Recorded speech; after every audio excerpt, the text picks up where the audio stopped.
Hello everyone. So I'm just reading this article and it sort of like struck me. I've seen it before and I commented on it. So it says I charge $30 million for helping government recover $300 million. Afe Babalola.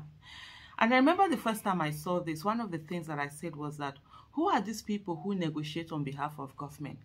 $30 million out of 300 million, that's 10%. In a lot of this thing, that's a bit steep, that's a bit high, and you can actually negotiate it down more.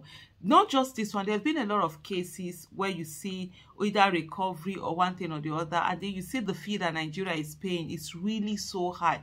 I don't have an issue. Fantastic. Payment has to be made for services, right? But in everything that you're doing as a business person, you always negotiate. You always want the best price that you can get. And as a country, I think, especially when we're using, it's all about public funds, we need to be very judicious in the way that we use these monies. And I'll give you an example.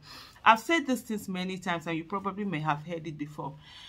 During my time as the sit-out coordinator of the Bring Back Our Girls movement from 2014. I think I did that from 2014 to around 2016 or thereabout before I became the chairperson of the strategic team. I was in charge of organizing all the protests during those times, how we went, how everything that were done. And Bring Back Our Girls movement is a movement that is self-funded. It's funded by the members. We refuse to collect money from anyone. And that's one of the things that have really kept us going as a movement. We refuse anybody, organization, whatever. There were many people who were ready to donate. We just refused to collect any of this.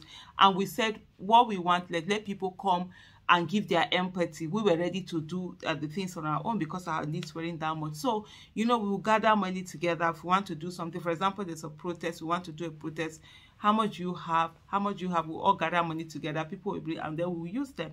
So I went to buy, I needed to go buy water.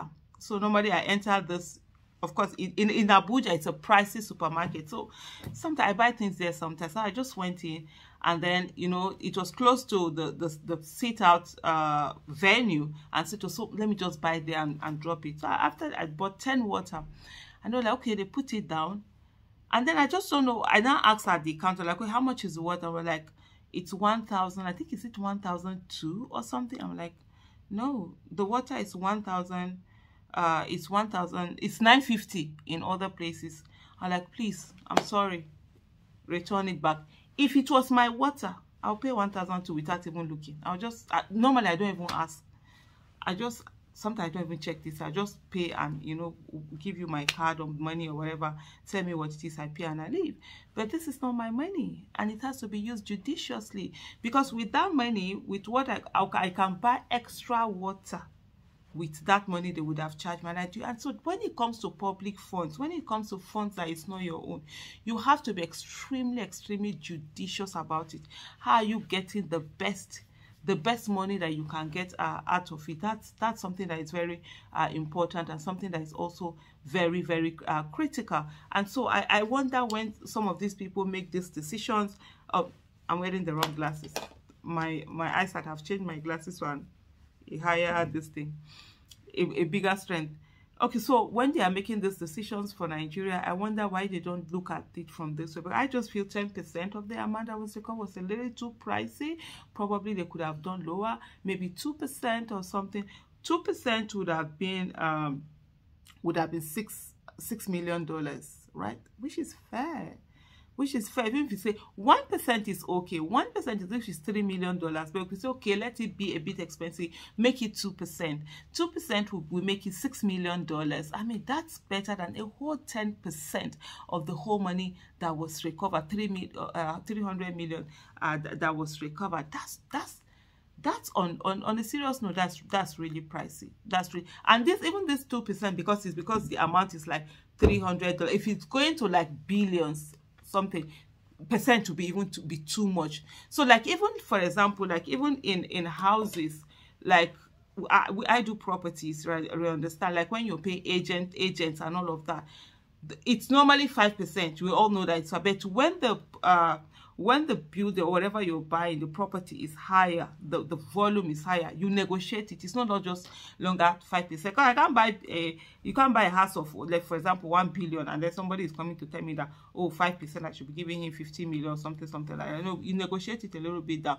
But of course, you're buying a property of 50 million, you understand, 100 million, you just pay your 5% and you move on and stuff like that. So all of this negotiation, I really think there are things that more should be done about them in terms of negotiating. But let me just read out this article.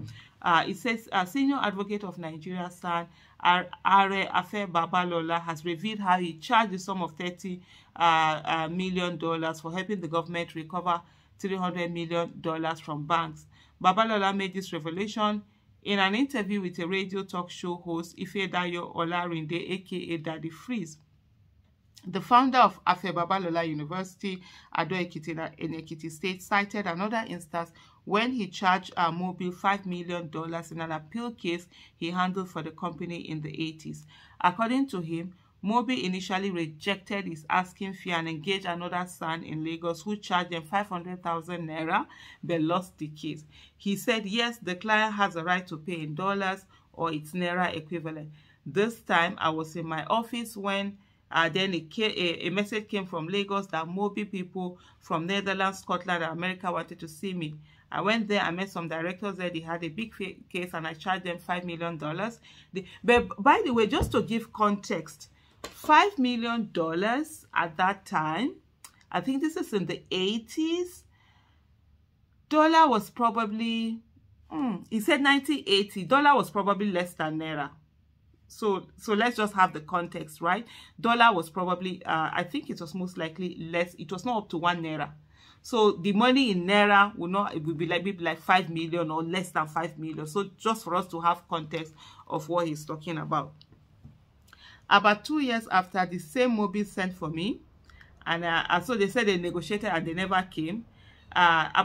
He said they decided to negotiate, but I said no. That was what I would charge for the case. That's the $5 million. They said, okay, you would hear from us. I went back to Ibadan. They never came back. About 2 years after, the same Mobil sent for me, and when they told me that the last time we referred the case to you, and you charged us $5 million, but when you left, one of us said there was a senior advocate in Nigeria who demanded less than 500,000. So we paid him. Now we've lost. From the way you address us and the confidence, we want you to handle the appeal for us. Can you handle it for us? Why not? But my fee remains the same. That's what he said. Remember, like I said earlier, $1 at that time, $1 was not up to 1 naira. They said, don't worry, we'll pay. And then he asked, he paid. Well, that's it.